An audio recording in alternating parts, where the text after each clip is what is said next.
ಓಂ ಶಾಂತಿ.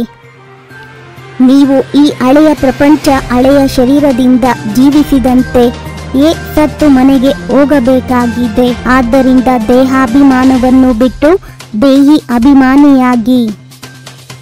ಒಳ್ಳೆಯ ಪುರುಷಾರ್ಥಿಗಳು ಬೆಳಗ್ಗೆ ಬೆಳಗ್ಗೆ ಎದ್ದು ದೇಹಿ ಅಭಿಮಾನಿಗಳಾಗಿರುವ ಅಭ್ಯಾಸ ಮಾಡುತ್ತಾರೆ. ಅವರು ಒಬ್ಬ ತಂದೆಯನ್ನು ನೆನಪು ಮಾಡುವ ಪುರುಷಾರ್ಥ ಮಾಡುತ್ತಾರೆ. ಈಗ ನೀವು ಮಕ್ಕಳು ಜೀವಿಸಿದಂತೆಯೇ ಸತ್ತಿದ್ದೀರಿ. ದೇಹದ ಅಭಿಮಾನವನ್ನು ಬಿಟ್ಟಿರೆಂದರೆ ಇನ್ನು ಉಳಿಯುವುದು ಆತ್ಮವಷ್ಟೇ. ಶರೀರವು ಸಮಾಪ್ತಿಯಾಗುತ್ತದೆ, ಆತ್ಮವು ಸಾಯುವುದಿಲ್ಲ. ಎಲ್ಲಿಯವರೆಗೆ ಆತ್ಮವು ಪವಿತ್ರವಾಗುವುದಿಲ್ಲವೋ ಅಲ್ಲಿಯವರೆಗೆ ಪವಿತ್ರ ಶರೀರವು ಸಿಗಲು ಸಾಧ್ಯವಿಲ್ಲ. ಆತ್ಮವು ಪವಿತ್ರವಾದರೆ ಮತ್ತೆ ಈ ಶರೀರವು ತಾನಾಗಿಯೇ ಬಿಟ್ಟು ಹೋಗುವುದು. ಆತ್ಮವು ಪುರುಷನಾಗಿದೆ, ಸ್ತ್ರೀಯಲ್ಲ. ಆತ್ಮವು ಎಷ್ಟು ಸೂಕ್ಷ್ಮವಾಗಿದೆ. ಆತ್ಮವು ನಕ್ಷತ್ರವಾಗಿದೆ, ಭ್ರುಕುಟಿಯ ಮಧ್ಯದಲ್ಲಿರುತ್ತದೆ. ಆತ್ಮವೇ ಎಲ್ಲವನ್ನೂ ಮಾಡುತ್ತದೆ. ಈಗ ನಿಮ್ಮ ಬುದ್ಧಿಯು ಮಂಗನಂತಾಗಿದೆ. ಪುನಃ ನೀವು ದೇವತೆಗಳಾಗುತ್ತೀರಿ. ಇದು ಪತಿತ ತಮೋಪ್ರಧಾನ ಪ್ರಪಂಚವಾಗಿದೆ. ಈಗ ನೀವು ಬೇಹದ್ದಿನ ತಂದೆಯ ಬಳಿ ಬಂದಿದ್ದೀರಿ. ಭಗವಂತನು ನಿರಾಕಾರನಾಗಿದ್ದಾರೆ. ಅವರಿಗೆ ನಿರಾಕಾರ ಪರಮಪಿತ ಪರಮಾತ್ಮನೆಂದು ಕರೆಯಲಾಗುತ್ತದೆ. ಅವರ ಹೆಸರು ಶಿವನೆಂದಾಗಿದೆ. ಅವರ ಪೂಜೆಯು ಬಹಳಷ್ಟಾಗುತ್ತಿರುತ್ತದೆ. ಯಥಾ ರಾಜ ರಾಣಿ ತಥಾ ಪ್ರಜಾ. ಸತ್ಯಯುಗದಲ್ಲಿ ಎಲ್ಲರೂ ಸೋಮನಾಥೀನಿಯರಾಗಿರುತ್ತಾರೆ.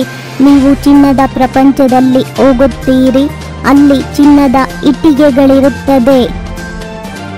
ವಿಷ್ಣುವಿನ 2 ರೂಪ ಲಕ್ಷ್ಮೀನಾರಾಯಣರು ಬೇರೆ ಬೇರೆಯಾಗಿ ಆಗುತ್ತಾರಲ್ಲವೇ. ನೀವು ವಿಷ್ಣುಪುರಿಯ ಮಾಲೀಕರಾಗುತ್ತೀರಿ.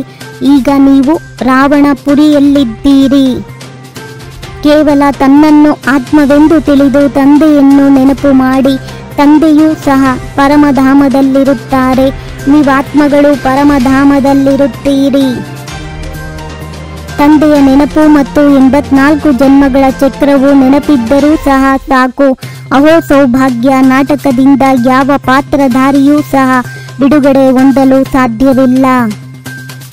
ನೀವು ಎಲ್ಲ ಕಲೆಗಳನ್ನು ಇಲ್ಲಿಂದಲೇ ತೆಗೆದುಕೊಂಡು ಹೋಗುತ್ತೀರಿ. ವಿಜ್ಞಾನದಿಂದಲೂ ಬಹಳ ಒಳ್ಳೆಯ ಕಲೆಯನ್ನು ಕಲಿಯುತ್ತಾರೆ. ಅಲ್ಲಿ ಇವೆಲ್ಲವೂ ಕೆಲಸಕ್ಕೆ ಬರುತ್ತದೆ. ಪ್ರಜೆಗಳಲ್ಲಿ ಬರುತ್ತಾರೆ.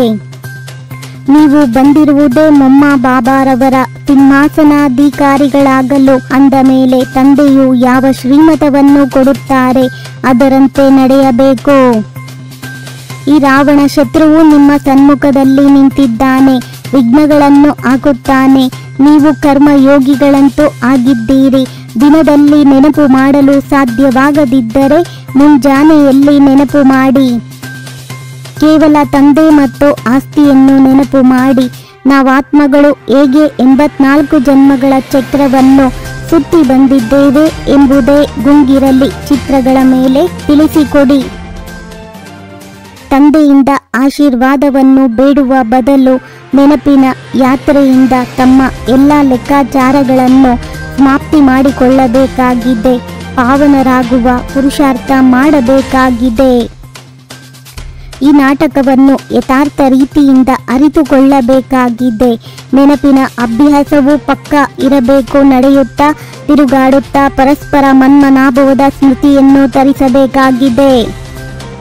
ನಾನು ನಿಮ್ಮ ತಂದೆಯೂ ಸಹ ಅತಿ ಸೂಕ್ಷ್ಮ ಬಿಂದುವಾಗಿದ್ದೇನೆ. ನಾನು ದೊಡ್ಡ ರೂಪದಲ್ಲಿದ್ದೇನೆಂದಲ್ಲ. ನನ್ನಲ್ಲಿ ಸಂಪೂರ್ಣ ಜ್ಞಾನವಿದೆ. ಆತ್ಮ ಮತ್ತು ಪರಮಾತ್ಮ ಇಬ್ಬರೂ ಒಂದೇ ಮಾದರಿಯಾಗಿದ್ದಾರೆ. ಈ ಹಳೆಯ ಪ್ರಪಂಚವನ್ನು ನೋಡುತ್ತಿದ್ದರೂ ನೆನಪು ಮಾಡಬಾರದಾಗಿದೆ. ಕರ್ಮಯೋಗಿಗಳಾಗಬೇಕು. ಸದಾ ಹರ್ಷಿತರಾಗಿರುವ ಅಭ್ಯಾಸ ಮಾಡಬೇಕು ಎಂದು ಅಳಬಾರದು. ಪ್ರವೃತ್ತಿಯಲ್ಲಿರುತ್ತಾ ನನ್ನತನದ ತ್ಯಾಗ ಮಾಡಿರುವವರೇ ಸತ್ಯ ಟ್ರಸ್ಟಿ. ಮಾಯಾಜಿತ್ ಭವ. ಬ್ರಹ್ಮಕುಮಾರ ಎಂದರೆ ಟ್ರಸ್ಟಿ ಗೃಹಸ್ಥಿ ಎಂದು ತಿಳಿದರೆ ಮಾಯೆ ಬರುತ್ತದೆ. ಎಲ್ಲಿ ಅಭಿಮಾನವಿರುತ್ತದೆ ಅಲ್ಲಿ ಅಪಮಾನದ ಫೀಲಿಂಗ್ ಖಂಡಿತ ಬರುತ್ತದೆ.